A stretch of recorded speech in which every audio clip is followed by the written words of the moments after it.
చూస్తున్నాము. ఉదాహరణ శ్రీకాంత్ అన్ననే. శ్రీకాంత్ అన్న పార్టీకి కానీ కుటుంబానికి కానీ చాలా వరకు ఫస్ట్ నుంచి అండగా ఉన్నాడు. నేను లోకేష్ దగ్గరికి శ్రీకాంత్ అన్నని తీసుకుపోయి ఫస్ట్ నుంచి అన్న చేసినవన్నీ కూడా ఒక ప్రొఫైల్ తీసుకుపోయి లోకేష్ అన్నకి ఇచ్చినాం, చంద్రబాబు నాయుడు గారికి ఇచ్చినాం. కానీ అదే మండలం నుంచి ముక్కు మోకం తెలియని వాడు ఎవడైనా వెళ్ళి పదవి కావాలని చెప్పి మాకు తెలియకుండా తీసుకుంటే మాత్రము ఆలగడ్డ నియోజకవర్గంలో అడుగు కూడా పెట్టనివ్వమని చెప్పి సందర్భంగా తెలియజేసుకుంటున్నాం. పార్టీ నుంచి మొదటి నుంచి ఉన్న వాళ్ళకి మీరు పదవులు ఇస్తే ఇవ్వండి, లేకపోతే అసలు పని చేయని వారికి పదవులు ఇస్తామంటే కూడా అది కరెక్ట్ కాదని చెప్పి పార్టీ దృష్టిలో కూడా మేము పెట్టడం జరుగుతుంది. అట్లా చాలా మంది ఉన్నారు. అట్లా మండలానికి ఒక పేరు ఇస్తాము, వాళ్ళని మా కుటుంబానికి అవసరంలా, మాకు అవసరంలా. ఈరోజు పార్టీలో మనం విభేదించిన మన దేశం మీదకి వస్తుందంటే అందరం కూడా ఒకటైతాం. అక్కడెక్కడో యుద్ధం జరుగుతుందంటే ఇక్కడ మనం అందరం సిద్ధమవుతున్నాం. ఎందుకు అంటే దేశం మీద ఉన్న ప్రేమ అటువంటిది. ఎంతో మంది మరి సైనికులు ఈరోజు బార్డర్స్ దగ్గర వాళ్ళు ప్రాణాలు తెగించి మన కోసం ఉన్నారు కాబట్టే మనం ప్రశాంతంగా మనము మన పిల్లలు పడుకోగలుగుతున్నాం. కానీ ఈరోజు ఏదైతే పాకిస్తాను విభజించి మనల్ని విడగొట్టి కులాలకి మతాలకి చిచ్చు పెట్టి ఏ విధంగా చిచ్చు పెట్టాలని చెప్పి చూసిందో అటువంటి మైండ్ సెట్టే ఎవరిది? జగన్మోహన్ రెడ్డిది. ప్రాంతాల మధ్యన విభేదాలు తీసుకురావడం, కులాల మధ్యన విభేదాలు తీసుకురావడం వాళ్ళకి అలవాటు అయిపోయింది.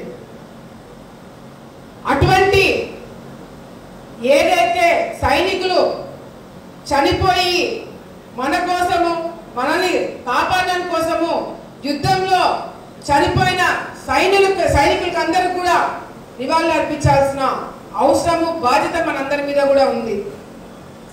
అందుకే ఈరోజు ఈ ప్రోగ్రాం అయిపోయిన తర్వాత మనమందరం కూడా జెండాలన్నీ కూడా రెడీగా ఉన్నాయి. ఆ జెండాలన్నీ కూడా తీసుకొని ఒక క్యాండిల్ మార్చ్ లాగా మనము వెళ్ళి మరి సైనికులకి నివాళులు అర్పించి మన దేశభక్తి ఎంత గొప్పదనేది ఒక్కసారి గట్టిగా మన ఆలగడ్డ నుంచి మనం కూడా ఒక్కసారి మన వాయిస్ కూడా వినిపిద్దామని ఈరోజు ఈ కార్యక్రమం కూడా పెట్టడం జరిగిందని ఈ సందర్భంగా తెలియజేసుకుంటూ, ఈరోజు నేను చెప్తున్నా, ఆయన కూర్చోబెట్టుకొని చెప్పిన సగం మంది మన దగ్గర లేరు. కానీ ఈరోజు వాళ్ళు ఎవరు అవసరం లేకపోయినా వాళ్ళందరూ మనం ఓడిపోవాలని కష్టపడినా కూడా సాధించుకోలేకపోయినారు. ఎందుకంటే మేము మొదటి నుంచి చెప్పే దాంట్లో వాస్తవం ఉంది. మేము మొదటి నుంచి చూపించే దారిలో న్యాయం ఉంది. మొదటి నుంచి కూడా కార్యకర్త కార్యకర్త కార్యకర్త కార్యకర్త తప్ప వేరే మాట మా నోట్లో నుంచి రాలేదు. ఈరోజు గంగులోళ్ళు మాకు ఒక చెప్పచ్చో చెప్పకూడదు ఒక ప్రపోజల్ పంపించినారు. 60-40 అంట, 60-40 అంట. రేపు పొద్దున మళ్ళీ ఏదైనా పొరపాటు ఏదైనా జరిగితే మీకు కూడా 40% ఇస్తాము, ఇప్పుడు మాకు ఇమ్మని చెప్పి పంపించినారు. కానీ ఈరోజు గతంలో మనము ఇట్లాంటి ఆఫర్లు మన ప్రతిపక్షంలో ఉన్నప్పుడు ఎన్నో వచ్చినాయి.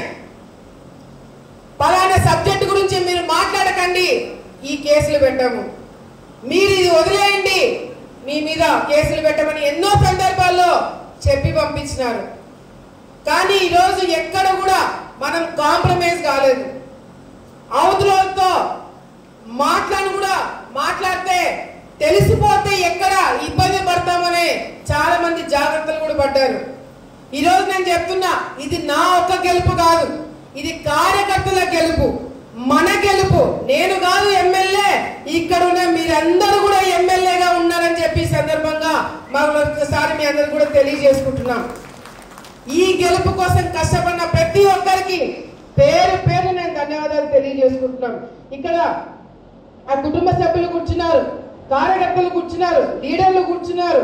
ప్రతి ఒక్కరు ఇది నా గెలుపు, నా ఎన్నికలు నాది అని కష్టపడ్డారు కాబట్టి ఈరోజు మనము ఈ స్థాయికి రాగలిగినామని చెప్పి మరొకసారి తెలియజేసుకుంటూ, మరి ఈరోజు మామూలుగా అయితే ఇది 2 రోజుల తర్వాత పెట్టాల్సిన ప్రోగ్రాం మహానాడు నియోజకవర్గంది, కానీ ఈ తుఫాన్ ఉంది, ఎప్పుడు వర్షాలు ఎక్కువ పడతాం, మళ్ళీ ఇబ్బంది పడతామని చెప్పి హడావిడిగా ఈ రోజే పెట్టాల్సింది. పొద్దునే నిర్ణయం తీసుకొని పొద్దున ఫోన్లు చేస్తే సాయంత్రం కల్లా ఈరోజు కార్యకర్తలందరూ కూడా ఇంత తక్కువ సమయమైనా వెంటనే వచ్చినందుకు ప్రతి ఒక్కరికి పేరు పేరు నేను ధన్యవాదాలు తెలియజేసుకుంటున్నాను.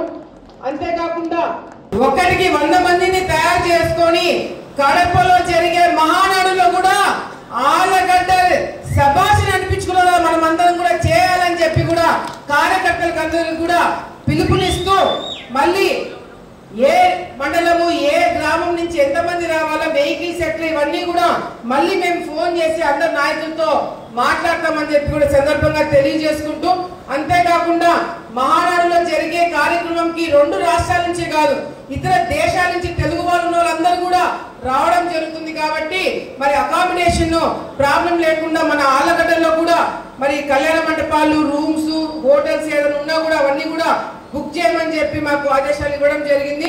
దానికి తగినట్టుగానే అన్ని కూడా బుక్ చేసి పెట్టినాము. అవన్నీ కూడా డీటెయిల్స్ పార్టీకి ఇవ్వడం జరుగుతుందని చెప్పి సందర్భంగా తెలియజేసుకుంటూ, ముఖ్యమైన విషయం ఏంటంటే, ఒకటి ఈరోజు నా గెలుపుకు కావచ్చు, నాకు కావచ్చు కారణమైన వాళ్ళందరినీ కూడా ఇక్కడ వేదిక పైన మీరందరినీ కూడా గుర్తు చేసుకోవడం జరిగింది. కానీ నా గెలుపుకి కారణమైన మరొక 2 గురించి నేను తప్పకుండా మాట్లాడాల్సిన అవసరం ఉంది. అది నా కుటుంబ సభ్యులతో కాకుండా, భార్గవన్న విఖ్యాతన్న కాకుండా, ఈ గెలుపుకి నాకు కారణమైన వ్యక్తులు 2 ఉన్నారు. అది ఒకటి చంద్రబాబు నాయుడు గారు, రెండోది లోకేష్ అన్న గారు. ఎందుకంటే చాలా సందర్భాల్లో నన్ను అంటే పార్టీ బయట కావచ్చు, పార్టీలో కావచ్చు, అన్ని రకాలుగా నాగిరెడ్డి, భూమా నాగిరెడ్డి గారు, శోభా నాగిరెడ్డి గారు చనిపోయిన తర్వాత మనల్ని తొక్కాలని చెప్పి చాలా మంది ప్రయత్నం చేసినారు. అది పార్టీలో కావచ్చు, బయట కావచ్చు, అందరు ఏకమై కావచ్చు, ఎంతమందినా కావచ్చు. కానీ లోకేష్ అన్న, చంద్రబాబు నాయుడు గారు నమ్మకం పెట్టుకొని, లేదు ఈ అమ్మాయిని కావాలనే ఇబ్బందులు పెడుతున్నారు, ఈ అమ్మాయి కావాలని ఈ విధంగా వీళ్ళని ఈ విధంగా చేస్తున్నారు ఈ అమ్మాయిని అని చెప్పి వాళ్ళు గమనించి గ్రహించి ఎన్ని సర్వేలు చేసినా, ఎంతమంది చెప్పినా కూడా పక్కన పెట్టి తప్పకుండా ఆలగడ్డలో భూమా జెండా ఎగరాల్సిందే అని చెప్పి చంద్రబాబు నాయుడు గారు, లోకేష్ అన్న గారు మనకి వాళ్ళ ఆశీస్సులతో ఏ ప్రోగ్రాం పెట్టా మనం ఎక్కడ తగ్గల. ఆ రోజు 1,00,000 మంది మీటింగ్ గుర్తుందా? 1,00,000 మందితో మీటింగ్ అన్నారు. మొత్తం జిల్లా అంతా కలిపి 1,00,000 మంది అంటే మన ఆలగడ్డ నుంచే 1,00,000 మంది దాటినారని సంగతి మనం అందరం కూడా ఒకసారి గుర్తు పెట్టుకోవాలా.